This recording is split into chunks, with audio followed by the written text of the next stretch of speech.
నమస్తే, welcome to right angle. మనసా వాచా కర్మణ దేశహితం కోసం పరితపించే నేషనలిస్ట్ హబ్ యూట్యూబ్ ఛానల్ని సబ్స్క్రైబ్ చేసుకోండి. జాతీయవాద జర్నలిజాన్ని ప్రోత్సహించండి.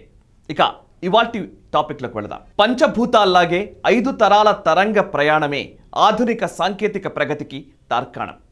పావురం నుంచి పర్సనల్ కంప్యూటర్ వరకు, చప్పట్ల నుంచి చాటింగ్ వరకు సాగిన టెక్నాలజీ ప్రయాణం మానవాళి భవిష్యత్తును గుణాత్మకంగానే మార్చివేసింది. తరంగ సాంకేతికత, దీన్నే మనం సాంకేతిక పరిభాషలో స్పెక్ట్రమ్ అని పేర్కొంటాం.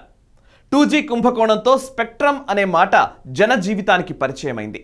మన దేశంలో కుంభకోణాలు ప్రజలకు విజ్ఞాన శాస్త్ర సంబంధ అంశాలను పరిచయం చేయడం మన ప్రగతికి చిహ్నం. 5G స్పెక్ట్రమ్ పేరుతో పిలిచే తరంగ సాంకేతికత ఇవాళ భూగోళాన్ని శాసిస్తోంది, యుద్ధ రంగాన్ని ఆధునీకరిస్తోంది, గూఢచార సంస్థలకు ముచ్చెమటలు పట్టిస్తోంది. చైనా చేతిలోని 5G స్పెక్ట్రమ్ అమెరికాను భయపెడుతోంది. గాలిలో తేలిపోయే రహస్యాలు శత్రువు చేజిక్కితే ఎలా అన్న అనుమానం ఇప్పుడు ప్రపంచ దేశాలను పట్టి పీడిస్తోంది. తాజాగా భారత్ సైతం మరో విడత స్పెక్ట్రమ్ వేలానికి గ్రీన్ సిగ్నల్ ఇచ్చింది. వచ్చే ఏడాది మార్చిలో ఈ వేలం ఉంటుందని కేంద్ర ఐటీ ప్రసార శాఖ ఇటీవలే ప్రకటించింది. ప్రస్తుతం ఆపరేటర్ల వద్ద 700, 800, 900, 2100, 2300, 2500 మెగాహెర్ట్జ్ ఫ్రీక్వెన్సీ బ్యాండ్స్ ఖాళీగా ఉన్నాయి. అందులో 2251 MHz స్పెక్ట్రమ్ను మాత్రమే ఇందులో వేలం వేయనున్నారు. 5G టెలికాం సేవలకు ఉపయోగపడే అధిక సామర్థ్యం గల 3300 నుంచి 3600 MHz స్పెక్ట్రమ్ వేలాన్ని మాత్రం మినహాయించారు. రక్షణ రంగానికి సంబంధించిన ప్రత్యేక కారణాల వల్ల అధిక సామర్థ్యాన్ని ప్రస్తుతానికి నిలిపివేశారు. ఈ నేపథ్యంలో అసలు స్పెక్ట్రమ్ అంటే ఏంటి, 5G స్పెక్ట్రమ్కు ఉన్న ప్రాధాన్యత ఏంటి, కొత్త సాంకేతికత వల్ల వచ్చే ప్రయోజనం ఏంటి, రక్షణ రంగానికి ప్రమాదం ఏమైనా పొంచి ఉందా, నిపుణులు ఏం చెప్తున్నారు, ఎలక్ట్రానిక్ వార్ఫేర్లో 5G పాత్ర ఏంటి అనే అంశాలు తెలుసుకునే ప్రయత్నం చేద్దాం. ముందు స్పెక్ట్రమ్ అంటే ఏంటో చూద్దాం. మైక్రోవేవ్స్ లేదా రేడియో తరంగాలు, ఇన్ఫ్రారెడ్ తరంగాలు, కాంతి తరంగాలు, అల్ట్రా వైలెట్ తరంగాలు, గామా తరంగాలు, హై ఫ్రీక్వెన్సీ తరంగాలు, ఇటువంటి తరంగాలలో సంబంధిత కంపెనీలు వాటి నెట్వర్క్లను ఆపరేట్ చేస్తాయి. రేడియో తరంగాల ద్వారా రేడియో ప్రసారాలు సెల్ ఫోన్లు ఆయా ఫ్రీక్వెన్సీల ద్వారా ప్రసారమవుతుంటాయి. ఇంద్రధనుస్సు చూస్తే 7 రంగులు కనబడతాయి. దీన్ని మనం స్పెక్ట్రమ్ అనుకుంటే కేంద్ర టెలికాం మంత్రిత్వ శాఖ స్పెక్ట్రమ్లోని ఫ్రీక్వెన్సీలను వేలం వేస్తుంది. ఒక్కొక్క రంగు ఒక ఫ్రీక్వెన్సీ అనుకుంటే సంబంధిత టెలికాం కంపెనీలు వేలం ద్వారా స్పెక్ట్రమ్ లైసెన్సులు కొనుక్కుంటాయి. దీనివల్ల ఒక కంపెనీ ఫ్రీక్వెన్సీ ఇంకొక కంపెనీ ఫ్రీక్వెన్సీలతో మిళితం కాకుండా ప్రసారాలు సంబంధిత వినియోగదారులకు నేరుగా అందుతాయి. ఇదే విధంగా శాటిలైట్ ప్రసారాలు, రాడార్లు వాటికి కేటాయించిన ఫ్రీక్వెన్సీలలో ప్రసారాలను చేస్తాయి. 5G అంటే ఏంటి? గత 2 ఏళ్లుగా ఎక్కడ చూసినా 5G మాట వినిపిస్తోంది. ఇప్పటి వరకు మనం వాడిన 3G, 4Gల కన్నా 5G కోసం ఆసక్తిగా ఎదురు చూస్తున్నాం. 5G అంటే కేవలం వేగం మాత్రమే కాదు, కనెక్షన్ సాంద్రత పెరగడం, లేటెన్సీ తగ్గడం వంటివి కూడా పరిగణలోకి తీసుకోవాలి. 5Gని శక్తివంతంగా చేయడం కోసం అనేక పరిశోధనలు జరిగాయి. 5Gతో అత్యంత వేగవంతమైన ఇంటర్నెట్ని సుదూర ప్రాంతాలకు తక్కువ లేటెన్సీతో కల్పించాలంటే సిగ్నల్స్ ప్రసారం చేసే విధానం మొత్తం కొత్తగా ఉండాల్సి ఉంటుంది. దీన్ని సాధించడం కోసం సాంకేతికంగా అనేక మార్పులు 5Gలో చేశారు. మిల్లీమీటర్ తరంగాలు ఎక్కువ డివైస్లు కనెక్ట్ కావడానికి కావలసిన బ్యాండ్ విడ్త్ అందించినప్పటికీ వీటితో అనేక ఇతర సమస్యలు కూడా ఉంటాయి. ఇది అర్థం కావాలంటే ఒక చిన్న ఉదాహరణ చూద్దాం. ప్రస్తుతం మనం వాడుతున్న వైఫై రూటర్లలో 2.4 GHz, 5 GHz అనే 2 రకాల ఫ్రీక్వెన్సీ బ్యాండ్స్ ఉంటాయన్న విషయం తెలిసిందే. మీరు 5 GHz రూటర్ కొన్నప్పటికీ అధిక శాతం సందర్భాల్లో డిఫాల్ట్గా 2.4 GHz మోడ్ మాత్రమే ఎనేబుల్ చేయబడి ఉంటుంది. దీనికి కారణం తక్కువ ఫ్రీక్వెన్సీ కలిగిన తరంగాలు ఎక్కువ దూరం ప్రయాణించగలుగుతాయి. ఎక్కువ ఫ్రీక్వెన్సీ ఉన్న తరంగాలు తక్కువ దూరం మాత్రమే ప్రయాణిస్తాయి. 5G విషయానికి వస్తే మనం పైన చెప్పుకున్న 300 GHz వరకు ఉన్న హై ఫ్రీక్వెన్సీ తరంగాలు చాలా తక్కువ దూరం మాత్రమే ప్రయాణిస్తాయి. ఈ సమస్యను పరిష్కరించడం కోసం తక్కువ విద్యుత్ని వినియోగించుకునే వేలాది చిన్న చిన్న బేస్ స్టేషన్స్ని టెలికాం కంపెనీలు నెలకొల్పుతాయి. ప్రస్తుతం మనం వినియోగిస్తున్న వైర్లెస్ స్టేషన్స్ కన్నా ఇవి ఒకదానికి మరొకటి అతి సమీపంగా ఉంటాయి. ఇలా దగ్గరలో అతి చిన్న బేస్ స్టేషన్స్ లభించడం వల్ల మనం నివసిస్తున్న ప్రదేశంలో పెద్ద పెద్ద భవనాలు చెట్లు ఉండడం వల్ల సిగ్నల్ సరిగ్గా రాని పక్షంలో మరింత మెరుగైన మరో మినీ బేస్ స్టేషన్కి మన ఫోన్ కనెక్ట్ కావడం ద్వారా వేగవంతమైన ఇంటర్నెట్ని పొందగలుగుతున్నాం. ప్రస్తుతం మనం వాడుతున్న 4G నెట్వర్క్లో యాంటీనాలో గరిష్టంగా కేవలం 12 పోర్ట్లు మాత్రమే ఉంటాయి. వాటిలో డేటాని బదిలీ చేయడం కోసం కేవలం 8 పోర్ట్లు మాత్రమే ఉంటాయి. వీటిలో 4 పోర్ట్లు యూజర్ల ఫోన్ల నుంచి డేటాని బయటకు పంపించడానికి, మిగతా 4 డేటాని రిసీవ్ చేసుకోవడానికి కేటాయిస్తారు. ఈ కారణం చేతే మనకు సరిపడా మొత్తంలో నెట్వర్క్ కెపాసిటీ లభించదు. 5Gలో అయితే 100 పోర్ట్ల వరకు సపోర్ట్ చేస్తుంది. అంతేకాదు ఒకే వలయంలో అనేక యాంటెనాలు ఉండే విధంగా కూడా వెసులుబాటు కల్పిస్తుంది. ఈ కారణం చేత పరోక్షంగా అధిక శాతం మంది వినియోగదారులు 5G బేస్ స్టేషన్కి కనెక్ట్ అయి ఎలాంటి ఇబ్బంది లేకుండా హై స్పీడ్ ఇంటర్నెట్ ఆస్వాదించగలుగుతారు. ఈ టెక్నాలజీని మ్యాసివ్ ఇన్పుట్ మ్యాసివ్ అవుట్పుట్ మిమో అని పిలుస్తారు. 5G స్పెక్ట్రమ్ వల్ల రక్షణ రంగానికి వచ్చే ప్రమాదం ఏంటి అనే ప్రశ్న కూడా ఇప్పుడు ఉదయిస్తోంది. వాస్తవానికి 5G స్పెక్ట్రమ్ వల్ల అనేక ప్రయోజనాలున్నమాట నిజమే.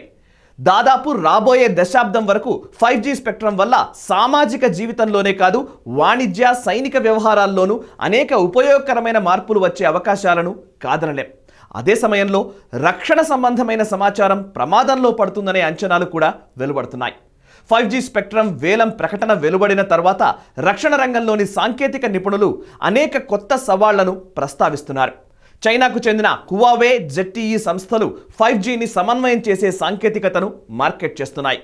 తూర్పు లదాఖ్లో భారత్ చైనా సరిహద్దు వివాదం తర్వాత ఇరు దేశాల మధ్య ఘర్షణ వాతావరణం నెలకొంది. దీంతో హువావే ZTE సంస్థల నుంచి సాంకేతిక పరిజ్ఞానాన్ని కొంటుందా లేదా అన్నది ప్రశ్నార్థకంగానే మారింది. చైనా సంస్థల నుంచి కొనుగోలు చేయడం వల్ల గూఢచర్యానికి అవకాశం ఉంటుందంటున్నారు నిపుణులు. అందుకు కారణం గూఢచర్యానికి టెలికాం రంగాన్ని చైనా ఉపయోగించుకున్నట్లు మరే దేశము ఉపయోగించుకోవడం లేదని నిపుణుల అభిప్రాయం. చైనాలో 5G సేవలు ప్రారంభించే నెట్వర్క్కు సంబంధించిన ఎక్కువ పరికరాలను హువావే కంపెనీ సరఫరా చేసింది. మిగతా చాలా దేశాల్లో 5G నెట్వర్క్ ఏర్పాటు చేయడంలో ఈ కంపెనీ కీలక పాత్ర పోషిస్తోంది. ప్రపంచవ్యాప్తంగా ఉన్న ప్రతి చైనా కంపెనీలో అంతర్గతంగా ఒక విభాగం పనిచేస్తూ ఉంటుంది. ఇది చైనాలో అధికార కమ్యూనిస్టు పార్టీకి జవాబుదారీగా ఉంటుంది. ఆయా సంస్థలు తమ దేశ రాజకీయ విధానాలకు అనుగుణంగా నడుస్తున్నాయా లేదా అనేది ఈ విభాగం నిత్యం పర్యవేక్షిస్తూ ఉంటుంది. ఈ తరహాలోనే బిజినెస్ ముసుగులో చైనా కమ్యూనిస్టు పార్టీ బ్రిటన్లో తమ కార్యకలాపాలు కొనసాగిస్తోందని నిపుణులు చెబుతున్నారు. చైనా కమ్యూనిస్టు పార్టీకి 9,30,00,000 మందికి పైగా సభ్యులున్నారు. వారిలో చాలా మంది వివిధ దేశాల్లోని సంస్థల్లో పనిచేస్తూ ఉంటారు. రహస్యాలు సేకరించడానికి, ముఖ్యంగా టెక్నాలజీ టెలికాం రంగాలకు సంబంధించిన సమాచారాన్ని సేకరించడంలో వీరు క్రియాశీలంగా ఉంటారు. విదేశాల్లోని కంపెనీల్లో పనిచేసే వీరంతా ఏజెంట్లుగా వ్యవహరిస్తూ ఉంటారు. వివిధ రకాల పద్ధతుల్లో ఆయా దేశాల్లోని అధికారులను, రాజకీయ నాయకులను మచ్చిక చేసుకునేందుకు ప్రయత్నాలు చేస్తుంటారు.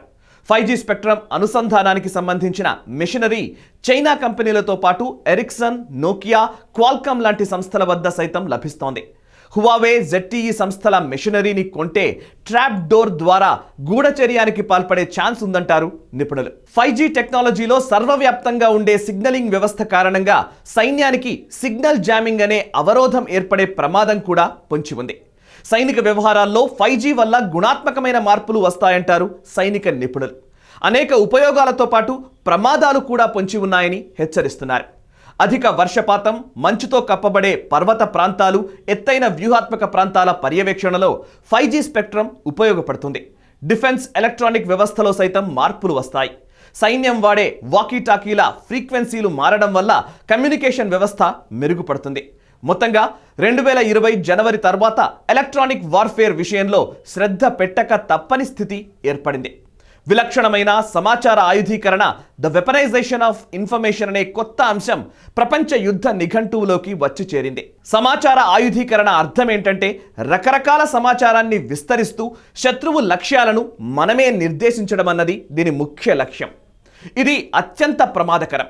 ప్రత్యర్థి దేశాల బలగాల ఆయుధ ప్రయోగాలను నియంత్రించడం, ప్రయోగానికి వీలు లేకుండా చేయడం, దిశను మార్చడం, సిగ్నల్ జామింగ్ లాంటి సరికొత్త ఎత్తుగడలను 5G అనుసంధానంతో చేయవచ్చు. వర్తమాన యుద్ధ ఉద్రిక్తతల సందర్భంలో ఎలక్ట్రానిక్ వార్ఫేర్ అత్యవసరమంటారు నిపుణులు. చైనా రచిస్తున్న సరికొత్త యుద్ధ వ్యూహంలో ప్రపంచ పరిస్థితులకు అనుగుణమైన సైనిక పాఠవాన్ని ప్రదర్శించాలంటే 5G లాంటి సాంకేతికత అత్యవసరమంటారు నిపుణులు. ద ఫుల్ స్పెక్ట్రమ్ పేరుతో రష్యా రూపొందించిన ఆధునిక యుద్ధ తంత్రాన్ని చూసి పెంటగాన్ ముక్కున వేలేసుకుందంటే కించిత్ ఆశ్చర్యం కలుగుతుంది. రష్యా తొలిసారిగా తన సరికొత్త యుద్ధ వ్యూహాన్ని పెంటగాన్ మస్తిష్కంపై సంధించింది. రష్యా తన ఫుల్ స్పెక్ట్రంలో విభిన్నమైన బలగాలను ఏకకాలంలో సమన్వయం చేసింది. స్థిర యుద్ధ బలగాలతో పాటు మెకనైజ్డ్ ఇన్ఫాంట్రీ, ఆర్టిలరీని, స్పెషల్ ఆపరేషన్ బలగాలను, కాంతివేగంతో దాడి చేసి హతమార్చగల చిన్న చిన్న బృందాలను, వీటన్నిటికీ మార్గదర్శిగా ఎలక్ట్రానిక్ వార్ఫేర్ బలగాన్ని, సైబర్ దాడులు చేయగల బృందాలను మోహరించింది. మొత్తంగా భారత్ రాబోయే రోజుల్లో ప్రవేశపెట్టే 5G స్పెక్ట్రమ్ సాంకేతికత భారీ మార్పులకు కారణం కానుంది. భారత సేనలు ఆధునిక సాంకేతికత సాయంతో సరిహద్దులను మరింత సునాయాసంగా కాపాడతారని ఆశిద్దాం. అవరోధాలు, అడ్డంకులు ఎన్నున్నా, అనుమానాలు, అపోహలు ఎన్ని వస్తున్నా వాటన్నిటినీ అధిగమించి డిఫెన్స్ ఫోర్సెస్ సక్సెస్ రేట్ని పెంచుకుంటుందని కోరుకుందాం.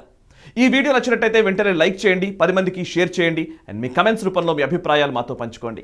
మనసా వాచా కర్మణ దేశ హితం కోసం పరితపించే నేషనలిస్ట్ హబ్ యూట్యూబ్ ఛానల్ని సబ్స్క్రైబ్ చేసుకోండి. ఆల్రెడీ సబ్స్క్రైబ్ చేసుకున్నట్లయితే మీకు తెలిసిన వారి చేత కూడా ఈ ఛానల్ని సబ్స్క్రైబ్ చేయించండి. జాతీయవాద జర్నలిజాన్ని ప్రోత్సహించండి. Thank you very much.